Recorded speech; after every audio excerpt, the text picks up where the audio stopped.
Hello friends, I am Sneha and welcome to my YouTube channel clear vision. तो चलिए आज हम दो बेस्ट इंडेक्स फंड को यहाँ लेकर के आए हैं। पहला है HDFC Nifty 50 index fund direct growth, दूसरा है ICICI Prudential Nifty 50 index fund direct plan growth. Index fund में इन्वेस्ट करना as compare to mutual fund बहुत ही सेफ होता है, क्योंकि यहाँ पे निफ्टी 50 इंडेक्स फंड में हमारी टॉप 50 कंपनियों में हमारे पैसे को लगाया जाता है। और यहाँ पे हमारे वीडियो में आगे बढ़ने रहे उससे पहले आप लोग से एक छोटा सा रिक्वेस्ट है कि मेरे चैनल को नया है तो चैनल को सब्सक्राइब कर ले, लाइक कर ले और ज़्यादा से ज़्यादा शेयर कर ले।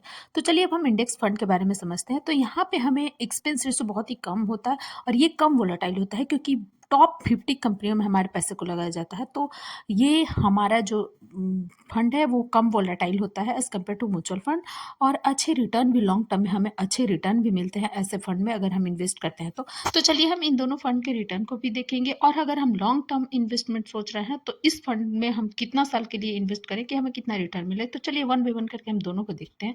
तो हमारा HDFC Nifty 50 index fund direct 2 साल में 15.30% का रिटर्न, 3 साल में 11.42% का रिटर्न, और इसी तरह से हम देखें तो सिंस इंसेप्शन में जो है 12.48% का रिटर्न, यानी कि लगभग हम मान लें कि 12% का रिटर्न जो है वो बना करके देता है।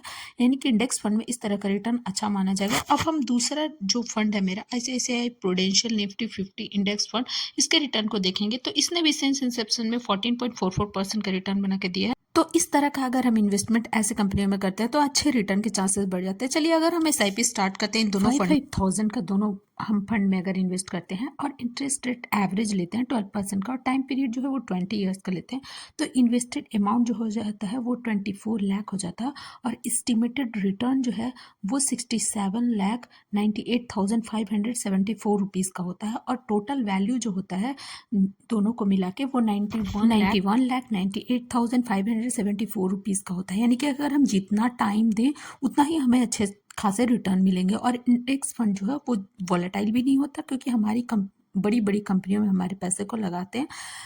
तो ऐसे में अगर हम इस तरह का चुनाव करते हैं इस तरह के फंड का, तो हमें बहुत अच्छे रिटर्न मिलते हैं। अगर हमारा ये वीडियो आप, हालांकि मेरी तरफ से किसी भी तरह का बाय या सेल का रिकमेंडेशन बिल्कुल भी ना समझे, ये वीडियो सिर्फ लर्निंग पर्पज से बनाया गया है। अगर हमारा ये वीडियो आप लोगों को अच्छा लगा हो तो मेरे चैनल को सब्सक्राइब करें, लाइक कर ले और ज़्यादा से ज़्यादा शेयर कर ले। Thank you.